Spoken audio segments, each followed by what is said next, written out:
The Fabelmans, the movie kind of about Steven Spielberg, directed by Steven Spielberg, is here, and I finally saw it, and despite having some worries that I might not love it as much as some going in, I came out thinking it was pretty good.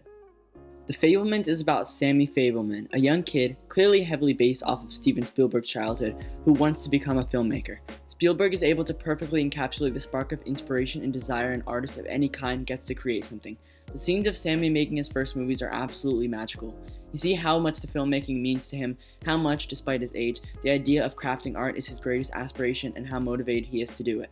Watching the film, it made me want to make something, to go out and create some form of art or craft or film, to be creative and to make something just like Sammy did. When Sammy felt inspired, so did I, and quite honestly, I think that might be the greatest compliment I can give a film like this. There is undoubtedly a lot going on in this movie. I mean, it's 2.5 hours long and it is completely packed to the brim with different storylines, ideas, themes, and messages, but Spielberg, unsurprisingly, manages to make it work. There are points, specifically in the later stages of the film, where it does feel a little bit overstuffed thematically, but I was able to see past that for the most part.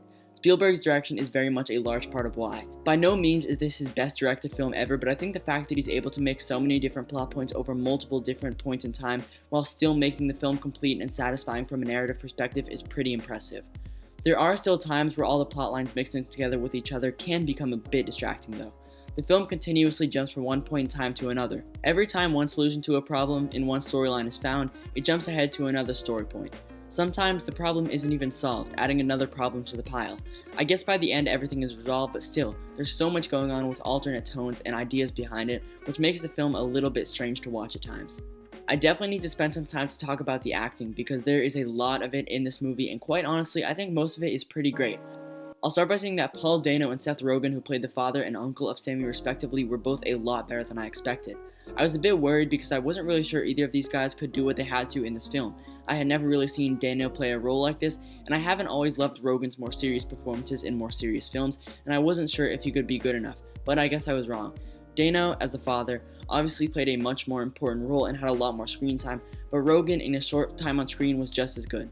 Michelle Williams' performance as Sammy's mother was a bit more interesting.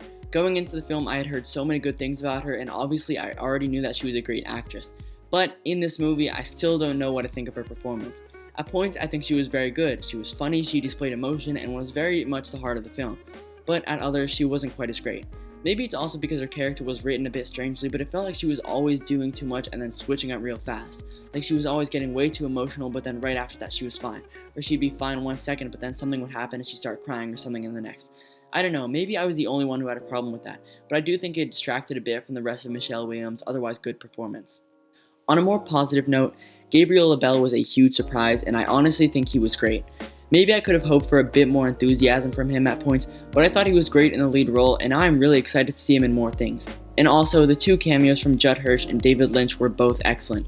Both absolutely stole the scenes they were in and brought a huge smile to my face. The scenes with the two of them were definitely two of the best in the whole movie. I touched on it a bit earlier when I was talking about Michelle Williams' performance, but the script wasn't as incredible as I would have hoped. Not bad, but there were a couple points where the characters did something that just came off as a bit silly to me, and the dialogue really wasn't great, and the line delivery didn't always help either. Spielberg's script is uncharacteristically unrealistic. People say things they would never say in real life. People explain things literally in ways that wouldn't ever happen rather than just showing us how or why something happened, something Spielberg is usually great at. Also, there are some issues on a technical level. The cinematography, while undoubtedly good, felt a bit flat at points in my eyes. Like I said, it was good, but only a couple shots stood out to me as truly great, which surprised me, considering that Janusz Kaminski shot the movie. Plus, the color palette was just really bland and boring for the whole film. The movie features mostly darker colors, but even the scene with lighter colors somehow felt dark.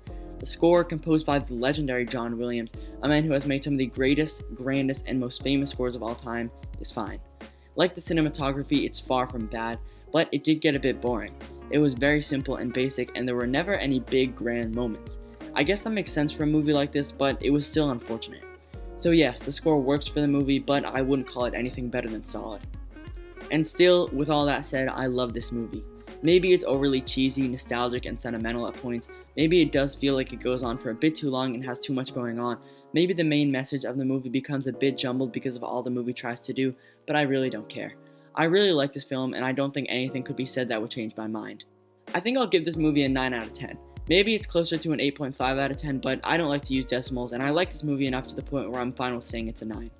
Anyway, that's just about it for my review of Steven Spielberg's The Fabelmans.